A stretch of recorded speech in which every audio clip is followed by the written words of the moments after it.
Licensing Executive Committee, January 14th, 2020. Okay. Happy Valentine's Day. First up, item one, approval of meeting minutes. So moved. Motion and Second. Second. Thank you. Please vote.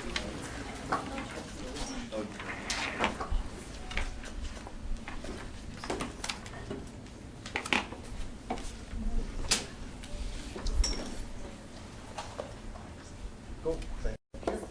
Vote on the public comment. Do we have any? No. Perfect. Executive Directors. Thank you, Mr. Chairman. Good morning. Happy Valentine's Day.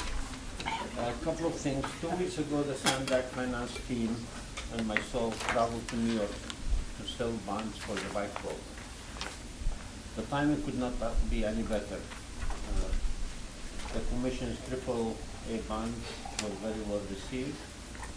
I want to thank Andre and his team for an amazing work to get 2.65% rate when an average rate is over 3. That resulted in $2 million savings for the region. Our CFO is amazing. I saw him at work, so he's here. Want to add anything to the fund bill? No, it's, I guess all I can add is that part of the delay that we had, it's an unfortunate thing that there was a coronavirus out there, but because of that, there was a flight to quality, and so everybody's flocking into treasuries at the time. Went to the markets that really depressed rates when we went in, so we got in, we got out, and rates are slightly back up again, so timing was good. While we were in New York City, we took the opportunity to meet with 5 of the largest Wall Street banks, including Goldman Sachs, Citibank, Wells Fargo, Barclays, JP Morgan, and 2 developers, Related and Meridian, to talk about their experience with the development of Hudson Yard, the largest in New York history. We also met with the City of New York and the MTA, the transit agency that built the transit lines. We were very encouraged to learn a lot about the way they did Q3. I think it's very relevant and very similar to what we're going to do with the NASWOR. You also may see the news, the Navy is conducting public scoping sessions for its NEPA process for the 72 acres. The first one was yesterday at Liberty Station. The second public scoping session will be scheduled for Wednesday afternoon. Took a trip with my team to Sacramento to talk about the Mar Bluff and Los Angeles corridor. We met with Senator Bate, Assembly Member Warner Horvath Pasha regarding the Del Mar Bluff and the Los Angeles corridor. We also discussed the proposed multi-mesa too. The Council Member La Mesa Aligio traveled with Lori to Washington, D.C. to attend the National Association of Regional Council Conference. They met with the staff of members. They presented in our 5 big moves. And when we go to the RC, we'll hear from Council Member Alicia Funa. She will not add anything. A lot of activities on Sandagan and City following ribbon cutting event Thursday for Poinsett Station in Carlsbad. We will inform you about the events surrounding that. We're also going to celebrate very significant milestone in the Los Angeles corridor. The San Diego River Bridge double track project will be completed, and also you will hear something about that. Finally, an important issue I want you to know about. You're going to hear today from our finance team, the Chief Financial Officer, about the budget. This is the first discussion of big picture budget discussion.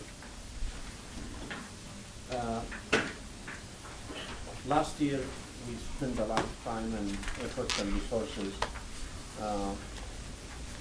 make significant investments in our technology modernization program to ensure meeting services, accessibility, computer systems, etc. And we're still doing that as we speak.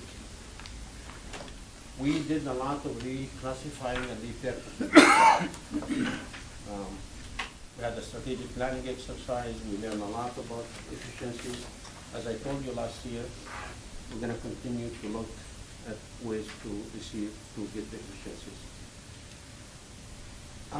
As part of that effort, we are repurposing a number of positions and have assigned these to high priority program areas instead of adding new positions. We plan to fill many, almost all, of the current vacant with existing staff, and we will only backfill when necessary, case-by-case basis. Through ongoing reorganization and streamlining efforts, that focused staff effort, I am hoping by the end of next fiscal year will result in 10% reduction in the number of the payroll staff. Again, there will be more information coming up. We are continuing to repurpose, reclassify, and I did send you a couple of months ago the agency's new organization chart. Today we're going to hear an important discussion of modeling at the joint meeting, and Mr. Chairman, that completes it. Thank you. Any questions or comments? Bless you. Moving on. Review of draft board agendas. Victoria, Irene.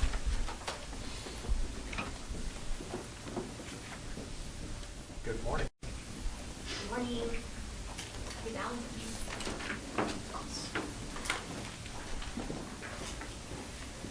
All right, so on the February 28th draft board business agenda, we have the first item, which is the approval of the meeting minutes, followed by item number 2, public comments, communications and member comments, followed by standing items of the Policy Advisory Committee's chair's reports and the Executive Director's report. On your consent calendar, we have approval of the proposed solicitations and contract awards, followed by item number 6, which is the proposed FY20 budget amendment for the independent performance auditor.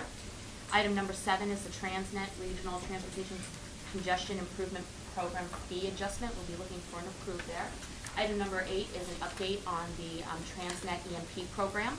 Item number 9 is appointment of the Policy Advisory Committee members and designation of the transit representatives to the Board of Directors. Item number 10 and 11 are your Policy Advisory Committee actions and the Executive Director delegated actions. Item number 12 is the proposed FY20 program budget amendment for the bus maintenance facility. Item number 13 is the FY20 FTA Selection 53 apportionment. We do this annually. Item number 14 is the 2020 Transit Asset Management Plan. Items number 16 and 17 will be moving to a future board meeting. Item number 17 is the meetings and events attended on behalf of SANDAG, followed by number 18, which is the quarterly finance report updates through the end of last year. Item number 19 is the quarterly progress transportation projects update through last year. For your reports, we'll be asking you to move items number 20 and 21 related to the RENA hearings and the proposed RENA plan. We need to allow for additional notifications to the jurisdictions. So we'll be pushing this off, and then as a result, we'll be adding an item to allow for a 30-day extension so that we can then properly re-agendize this and take these items up in the next month. Item number 22 is the 2020 legislative program that's on your agenda today, so we'll be hearing about that. Item number 23 is the FY21 to 25 Transnet and transit-related revenues item, which we'll be seeking and approve. Item number 24 is the impact of the SAFE ruling on the RTIP program. This will be for information. Item number 25 is a primer on the environmental review for transportation improvements. This is a request of this committee, so we'll be providing an update on NEPA and CEQA. And that ends this agenda, but then we would also like to add an additional item related to Midcoast and SANDAG's ability to secure a building permit. Comments or questions? What's the building permit? Oh, Jim, John? Yeah. So we're asking that the board take action to allow itself to become a building official. That would allow us to permit one structure on Midcoast and potentially other structures that Sanday would build in the future. To what limit or degree or? So kind of- this is not something we did by choice. So, John, this is the first time we do it. We usually build bridges and highways, but now we find ourselves, actually forced ourselves into being a builder to move a project further and not delay it. Can you talk about that? Sure. We are in the process, we've been in the process since May of getting a building permit for the parking structure at Nortel Station. Right now, the city of San Diego has concerns about some of the easement and the property lines that we've acquired. And so they're not in a position that they want to issue a building permit right now. We're currently working with them to see if we can get through this and issue a building permit. But we also believe that we have interpreted the code in a way that would allow us to move forward. So if the city won't, we believe that it's best for the board to take action from the building official or take on the responsibility to have a building department and allow us to move forward with permitting that structure at Sandy. Okay. I guess Well, I'm hearing about personnel cuts, and now I'm hearing a whole new department. So, No. no. No, we would, what that would, they would allow us to do is the board would allow or approve a building official, which would be somebody who's already on staff. And we would use a consultant to review the plans and actually issue the building permit. Okay. I don't want to get too far in the weeds. This is Can I ask you new. a question? Yes, sir. Is that likely to create a lawsuit with the city of San Diego? Right now, we believe that, when we met with the city, one of the things they asked us was, why are you have the ability to permit this yourself. So they've already, in previous meetings, indicated that we had this avenue open to us. We've just always preferred to have the city, whether it's the city of San Diego or another city, go ahead and do the building check, the building plan check and permitting for structures. This is a situation where, because of the timing, we feel we need to be able to move forward with the construction. There's time-certain requirements to get this parking structure complete. So the city might prefer that we're taking the liability on that. I don't think they would have a problem with it. We haven't had a specific conversation with them on that, but in past meetings, they were not objecting to us moving ahead as the building official. Let me just stop us here. We're talking about adding an agenda item. I don't want to Yeah. litigate this now. Let's just have this agenda item and we'll talk through it. Thank you.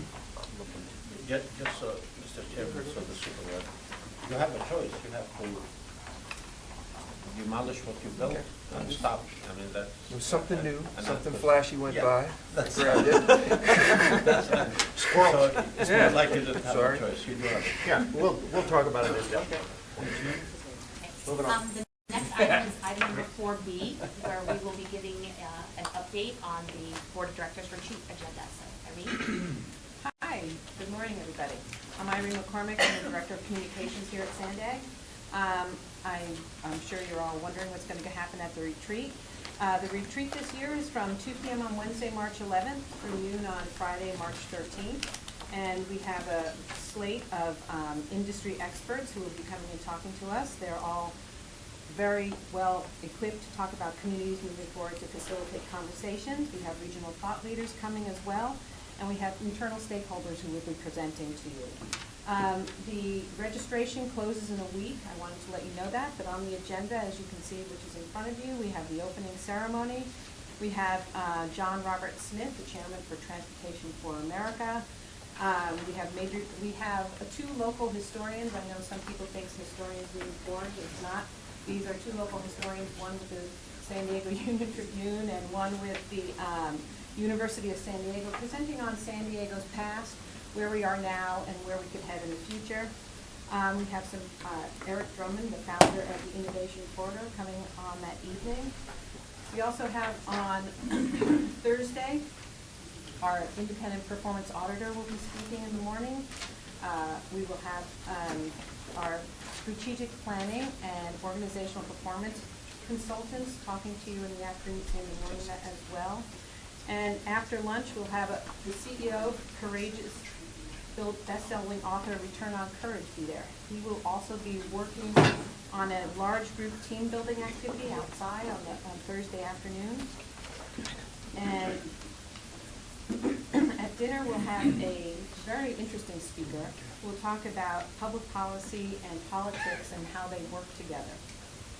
On Friday, we're going to change it up and have some fun things. We hope to have a lot of demonstrations of technology, drones that deliver packages, robots, electric bikes. I'm not sure about the scooters yet. And then we'll also be talking with a vision advisory panelist who helped inform how we've been working on the vision for the regional plan. That person will be there as well. There might be just, everybody's set, it's all confirmed. The only thing that might change is on Friday, a little of the times might change a little bit. But other than that, that's what we've got for you. Thanks, Eileen. Comments, questions, moving on? Good. We need to approve. Need a motion. So moved. Second. Thank you. Vote. And just a reminder, the retreat this year is at Viejas. I saw that. We're going to remind you multiple times. What I would likely do is go out and drive to Verona. Thank you. Moving on. Item 5, regional housing needs assessment for appeals hearing procedures. Seth. Morning. Good morning.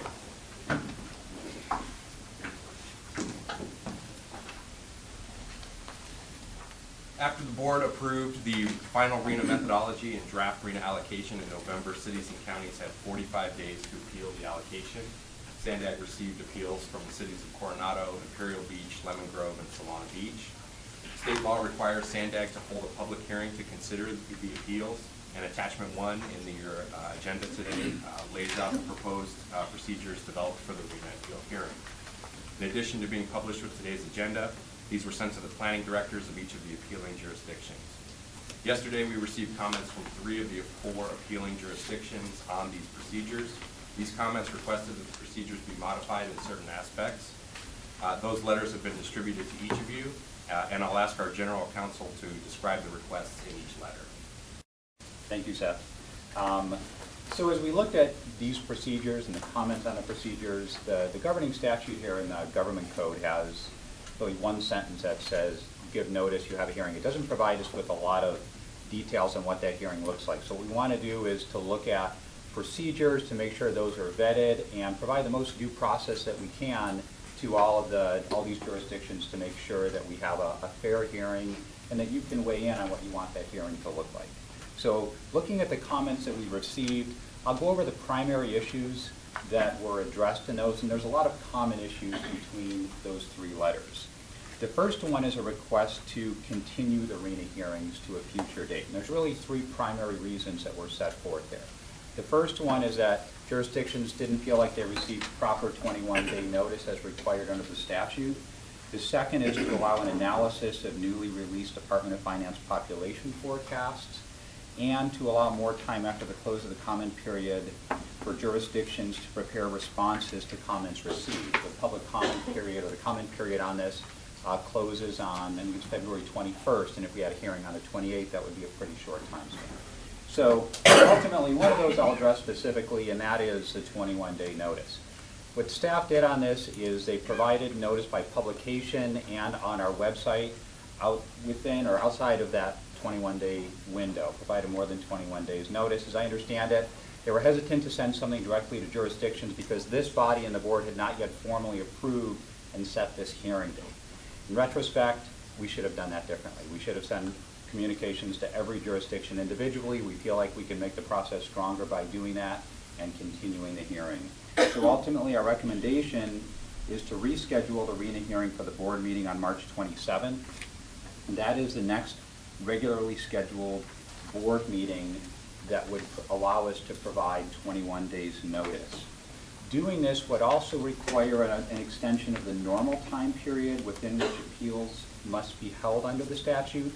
Normally, they must be held within 30 days of the close of the public comment period. That would put us to right around March 21st. but the statute also allows the jurisdiction to extend that time by up to 30 days. So that's another part of our recommendation today, is for this body to extend that to allow a setting of the hearing on March 27th. The second request, and this was by all three of the jurisdictions that submitted letters, was to move the appealing jurisdiction's rebuttal time until after public comment.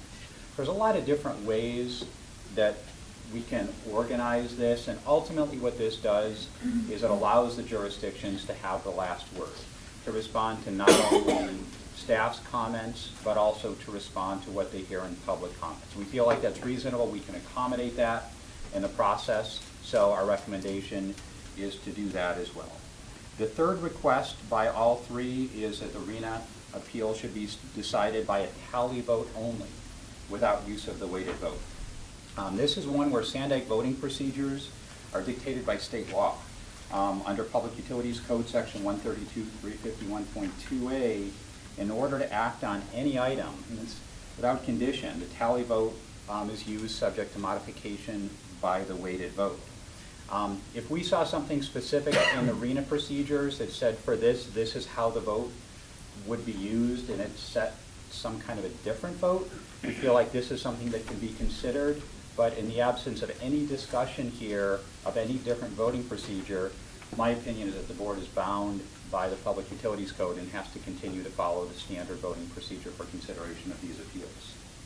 So our recommendation is to approve the proposed RENA procedures that are attachment 1 to this with the following modifications: to set the hearing date for March 27th and approve an extension of the 30-day time limit after the close of the comment period to allow that hearing date, and second, to modify it by allowing rebuttal after public comment.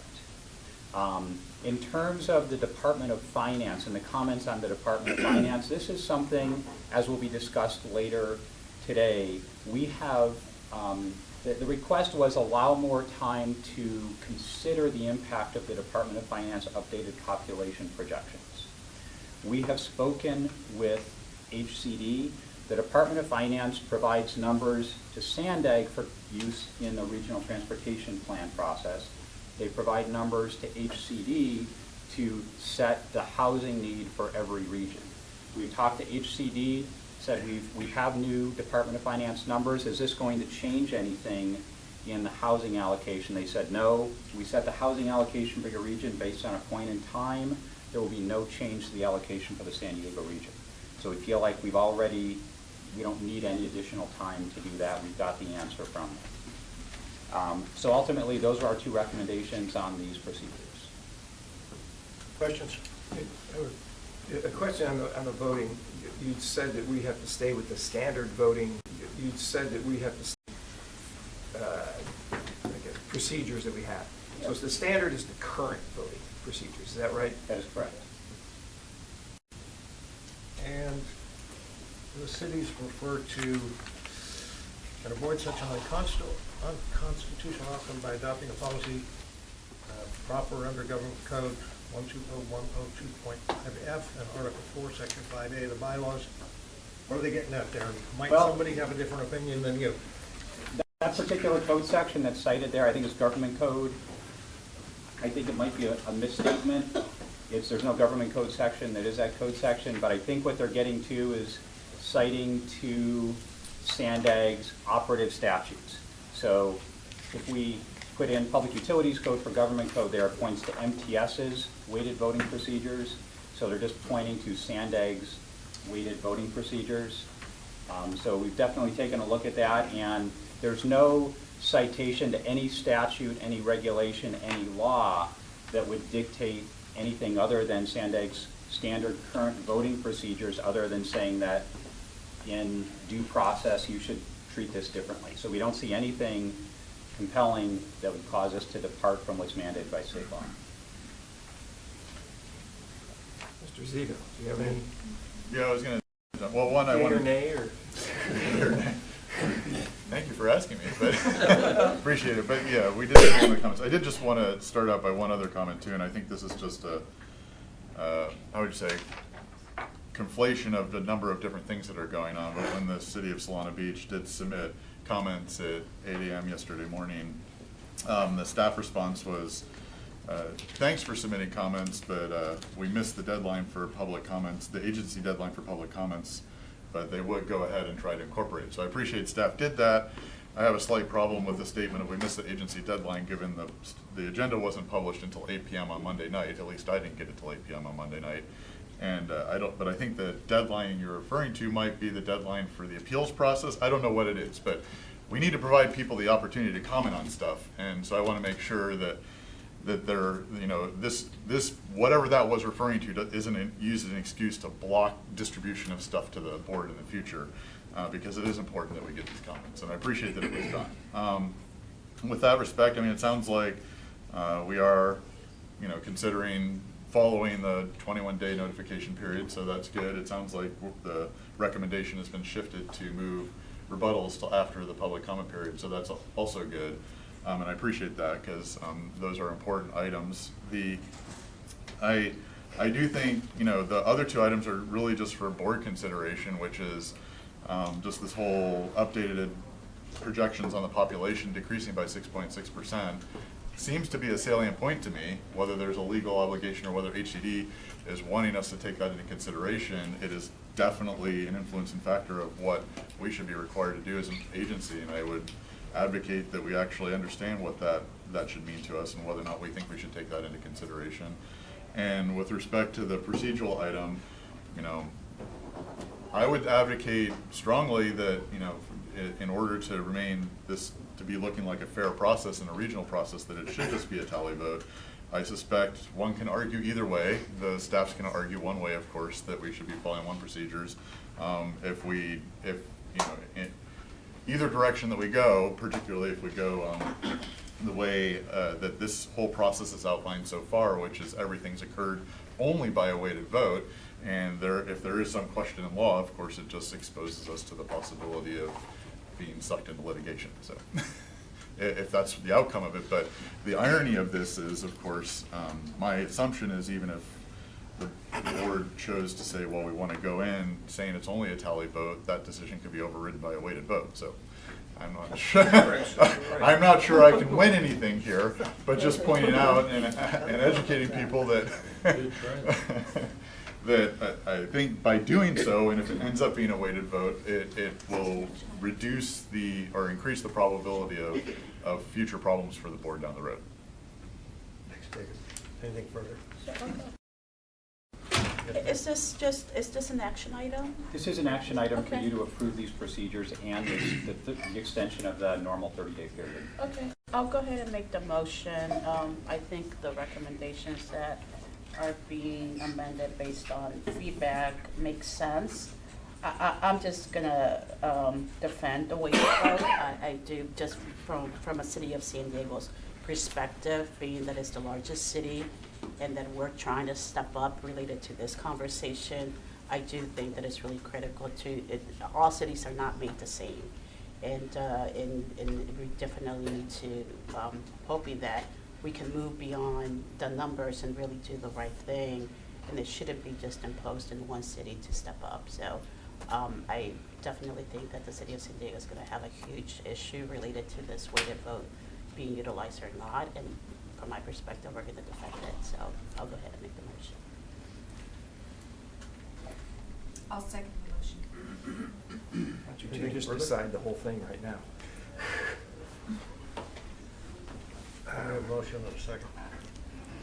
Any further thoughts on the whole tally thing? That's moot at this point.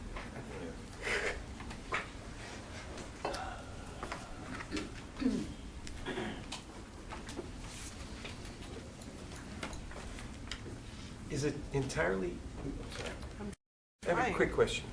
Is it entirely up to us for the 30-day extension, or does HCD have to bless that as well? No, that 30-day extension can be done unilaterally by the jurisdiction. Okay.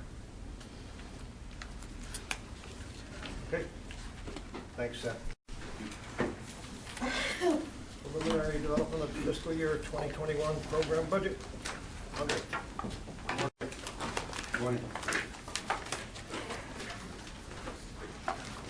So the last several months, the project managers, directors, and the senior leadership team have been working on the process of developing the fiscal year 2021 program budget.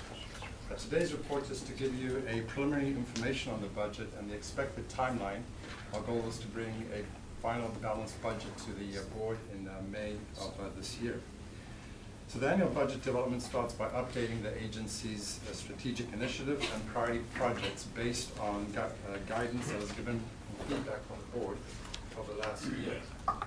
So the strategic initiatives are long-term agency goals that have been approved by the board of directors. An example, I think Hassan mentioned it during his report, is the modernization and supporting systems and technology, which was adopted last year and will go on for the next few years. The priority projects are designed to support the strategic initiatives and are updated each year to highlight particular areas of focus for the upcoming year. An example of this will be the Mid-Coast project next year, which will be in the final year, or most significant final year of its expenditures in fiscal year 2021. At your next executive committee meeting on February 28th, you're scheduled to discuss the executive director's goals and objectives for fiscal year 2021. The results of these discussions will further inform strategic initiatives and priority projects for the draft fiscal year 2021 draft budget, which will be presented to you in March. Staff is also finalizing the funding and is confident that a balanced budget will be brought to you by the federally required draft date in early March.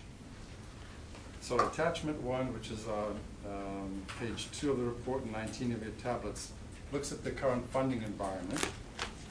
The first is the local sales tax revenues funding sources, which is the TDA and Transnet. These are a major source of funding for both the overall work program and the capital program. And the current funding environment is very similar to what it's been in the last several years, and we expect approximately a 3% growth for fiscal year 2021. And these forecasts are developed by our economic team here at SANDAC, as well as with our Muni Services, who are sales tax consultants. We review and discuss the estimates and forecasts with the county and our transit agencies as well. Our federal and state recurring revenues are projected to increase by approximately 4% based on preliminary estimates that we have got from both federal and state governments. And the FAST Act appropriations has a potential to provide increases in the key planning funds by 5%. And we expect to have continued growth in our operations with approximately a 3% growth expected for I-15 and approximately 5% for SR-125. We'll return to this committee in March, which will be at the board retreat at the House, with the draft fiscal year 2021 program budget, which will include the overall work program, the capital program, operations, administration budget, and the board budgets. Plus, we'll give you an update on the status of the Section 115 trust, the federal funding, how it's performing, as well as we'll look at the contingency funds for each of the major programs. We'll seek authorization to distribute the documents to our funding agencies for their review and comments, with the goal to have acceptance of the draft budget by the board in the March 20th meeting. At that board meeting, we will also provide highlights for each of the program budget areas. How each of the program areas enable us to achieve the strategic initiatives established by the board of directors. Staff will then again return in May with the proposed final budget, seeking your recommendation to the board for approval at the May 22nd board meeting. That concludes my brief budget kickoff meeting. I'd be glad to answer any questions you may have. Thanks. Kickoff meeting. Mary. Yes, thank you, and it's good to hear that there is some small growth projections relative to the 5% increase in the in the SR 125. Again, I'd like to make the request, as I always do, for us to examine the revenue streams coming in from the SR 125. Take a look at the reserves that have been built up in that particular project, and to make sure that we look at the possibility of lowering the fees to increase the ridership on that SR 125. It's very imperative for the South County region. Anything else? Discussion. Just a question. If we were to take that concept up, what's the process for that, for lowering the fees? We, I think we discussed that at the regional council a couple of months ago. The purchasing of the 125 has a bond that we have to pay off. So one have to consider when this bond is going to pay off. And then in terms of pricing mechanism, you could decide to do dynamic pricing as opposed to fixed costs. You could do other pricing mechanisms. So there is a process to do that. But you cannot simply, you have to pay the bond first or have a commitment to pay that bond. I would be interested in a small report on the status of that, when that bond would be paid off. Yeah, the Mayor Salas asked for that before, and we're planning to come to the board with a report. Right, and the paying off of the bond and the timing of that, which the revenues are fine, and they're sufficient enough to make the payment of the bond, as scheduled. What I'm saying is that when you're experiencing a 5% growth, and you're seeing that you do have the revenue sufficient to continue your debt obligation, then there's the other part of it is that let's see about lowering the rates. Yeah, well, we will come back to you for a discussion on that. Thank you. Thank you. Moving on. Item 7, proposed 2020 lunch program. Victoria, Robin, Hector, Lori.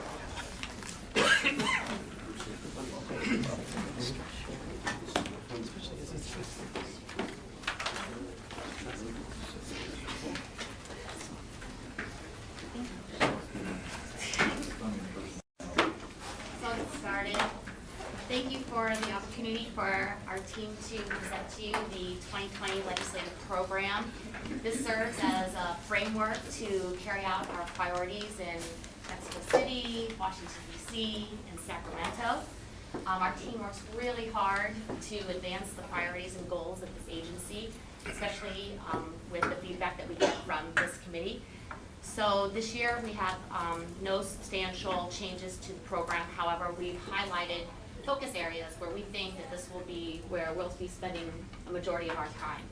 So we have a big year ahead of us, and with that I'll turn it over to the team, and we look forward to incorporating your feedback into this year's program and getting it done. Yeah, so just to be clear, we are proposing no changes to the legislative program. That's the matrix that you're used to seeing. It's been in the works for the past couple of decades, and so we think at this point it probably covers everything that the agency needs to be working on or may want to be working on. And so that's why this year we really wanted to focus on the focus areas to tell a better story about where we're going to be spending most of our time, given what we've seen happen at the state, federal, and binational levels, both last year and what we anticipate happening this year. So to that point, I'll point you to page 20 on your iPads if you're looking at your iPads. These are the focus areas. And again, a lot of this is going to be similar to what you heard us talk to you about at our last meeting, but we've kind of taken it to the next level. So for example, our first focus area previously was just funding. We're always looking for money, right? We want to deliver our projects. This year we've expanded it to make sure that we're recognizing that we're really spending a lot of time trying to find innovative ways of funding our projects, whether that's going to New York for bonds.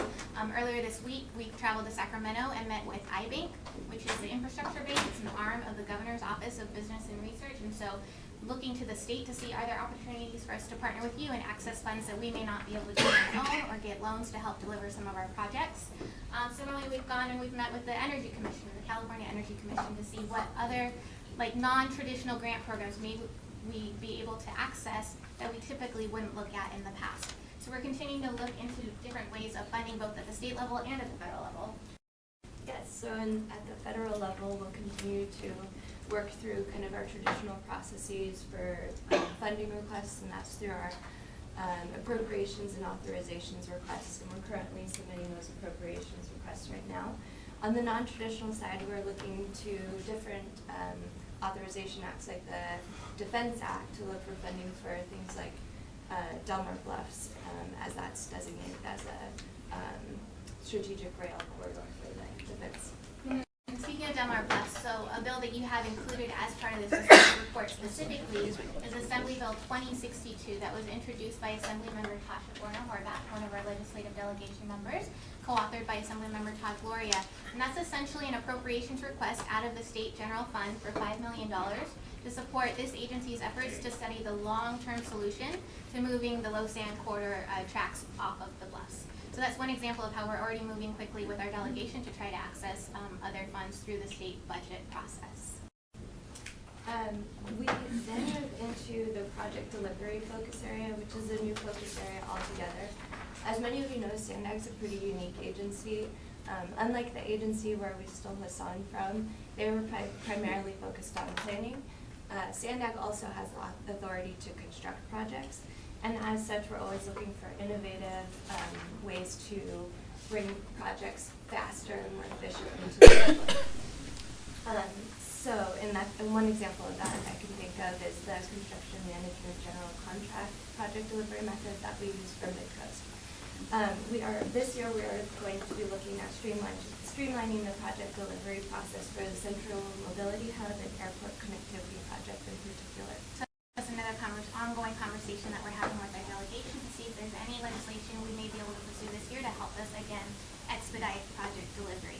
Similarly, through the LoSAN working group that we mentioned earlier related to the Del Mar Bluffs, on a non-legislative level, but still working staff to staff, we've engaged the California Coastal Commission to see what can we do at the policy level to streamline mitigation requirements that would be related to that project. Again, trying to get at just working more efficiently, faster to deliver these key projects throughout the region. And that brings us to the climate, energy, and environment section as well. A key term that we're hearing at both the state and surprisingly the federal level is resiliency. Robin mentioned the Del Mar Bluffs Working Group. We're trying to secure funding for the long-term and short-term bluff stabilization of Del Mar Bluffs. So, like I mentioned, we're continuing to see the state and government recognize resiliency, or state and federal government recognize resiliency in our regional planning and capital planning efforts. And SANDAG continues to be at the forefront of this issue, both environment and climate change planning. If you just look at our environmental mitigation program and our climate resiliency program, we're also continuing to look at the growing electrification of our region. Later this morning, you'll hear during your joint board meeting, in fact, from representatives of ARB and the Office of Planning Research about a component of the governor's proposed budget this year. There's a huge climate resiliency portion of that, including a potential bond measure for later this year. So again, he's recognizing that resiliency kind of crosses all bounds. It's not just the traditional environment, energy sector. They're trying to bring transportation into the conversation, which gives us an opportunity, again, to access funds and help inform what the policy may look like going forward. We know that we want to continue to kind of be the lead through the next 2021 regional transportation plan and what we can do to plan our transportation projects in a sustainable way, in a forward-looking way, so that it's able to sustain decades forward. And so to that point, we, again, are looking to partner with folks like SDG&E to see, can we be the first region in the state and in the country to pilot inductive charging? We've initiated conversations with the tribes, in fact, to see if perhaps that's something they would be interested in partnering with us as well, and so far all indications are yes. Speaking on the tribes, as you know, we live in a globalized world, and San Diego is located in a very unique location. So we have partners around us and within our own borders. And that's why we added a special focus area on the international borders and the collaboration with the tribes and the interregional neighbors. I want to refer of an event that is of big magnitude for our two countries. 2 weeks ago, the new USMCA agreement was signed by President Trump. And once this is enacted, we will be concluding 26 years of free trade agreement with Mexico. 500% over that has been the increase on trade between our two countries, and we are in the middle of that. Places far away from the border, such as Wisconsin, Michigan, or Pennsylvania, have Mexico as their largest partner. And of course, for us, that is important. At a local level, California, which is considered, depending on the source of information, the 5th of the 7th largest economy in the world, has Mexico as the largest export market. And the largest means 70% larger than our second largest export market, which is, again, another of our partners, Canada. So that most of that trade is not going to Mexico through vessels or through trains. It's going on trucks, carried on trucks, and perhaps 70% of that huge amount of trade with Mexico passed through our border. So we are using that as an argument to leverage some of our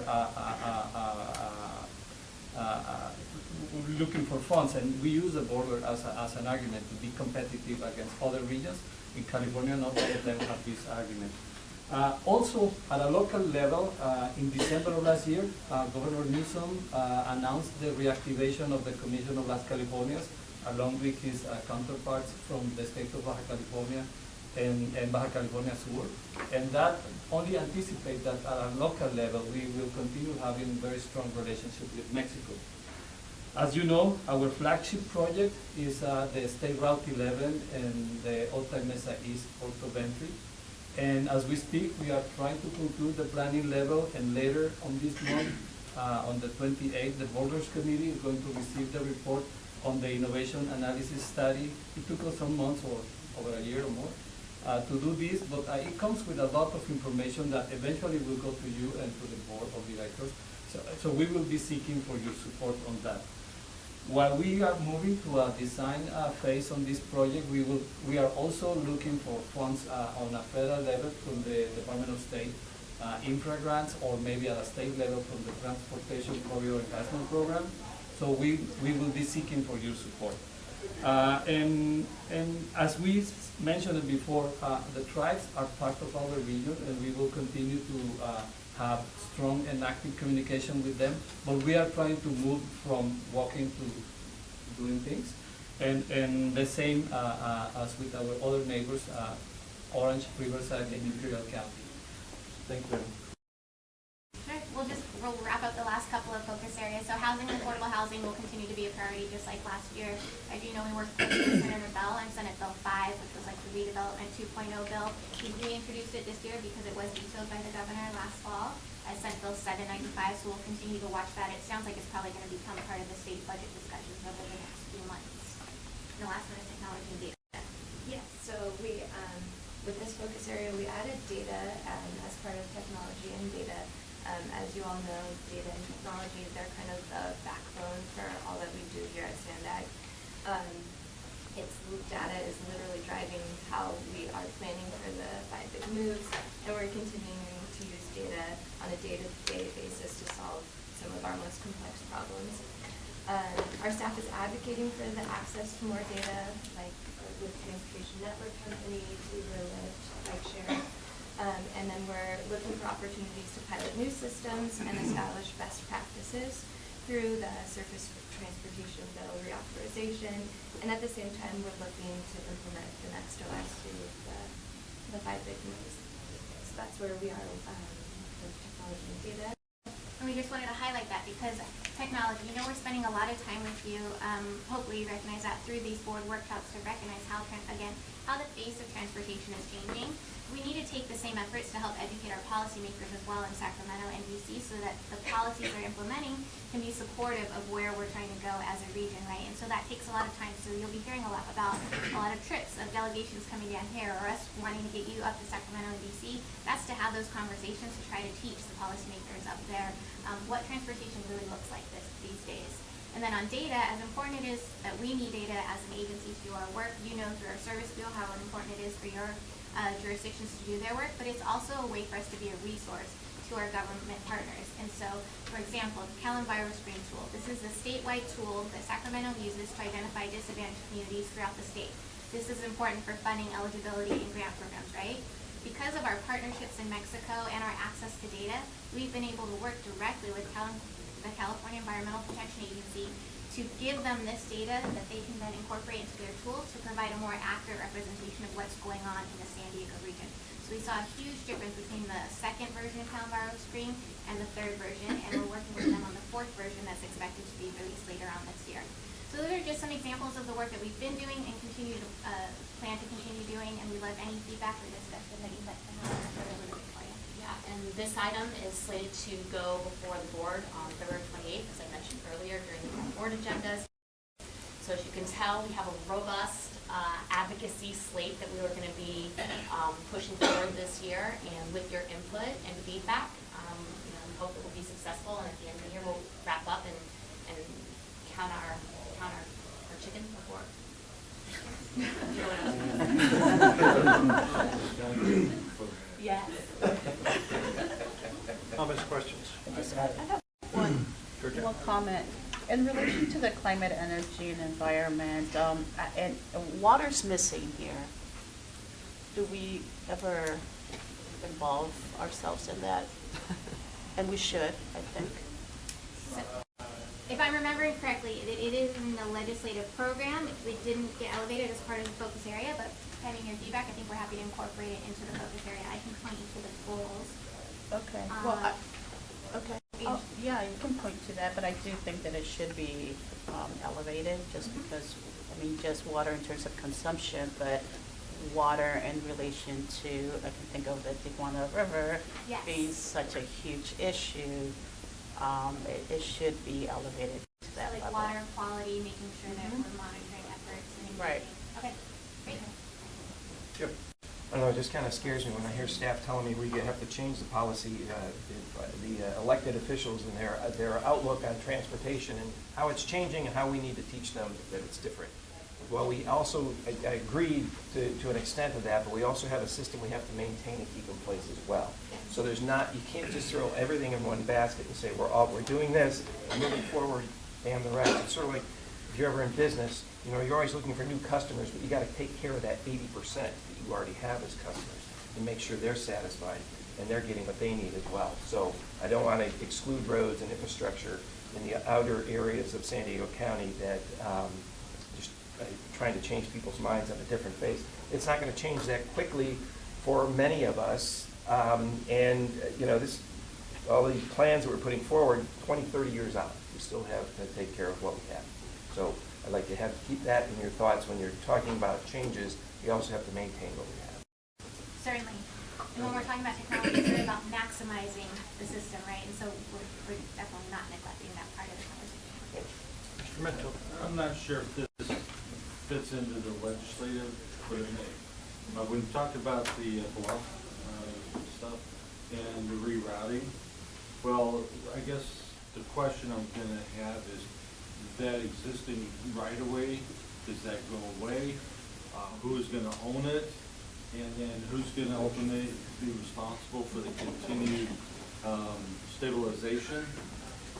Because I would hate for us to, you know, we get our reroute, we abandon it, and then everything starts falling off into the ocean. So I don't really know if that's a legislative thing, but it could certainly be. So I wanted to at least say it so that I didn't forget to say it another time. So that way it's on the radar. Sure. Comments were taken. Just so you know, right now the right of way is only owned by NCTD and NPS on the Los Angeles corridor. The study is going to outline some recommendations to you what to do with that corridor. So if we move it, where we move it, etc. And the owners of the property need to decide what to do. But the points we'll take, and that will come up in the corridor-wide plan. They're our partners, so I think it'd be part of that. Anything further? Do we need a vote on that? Yes. So noting the recommendations or suggestions by Council President Gomez and Supervisor Desmond, need a motion in a second? Go ahead, I'll make the motion. Okay. Second. Please vote.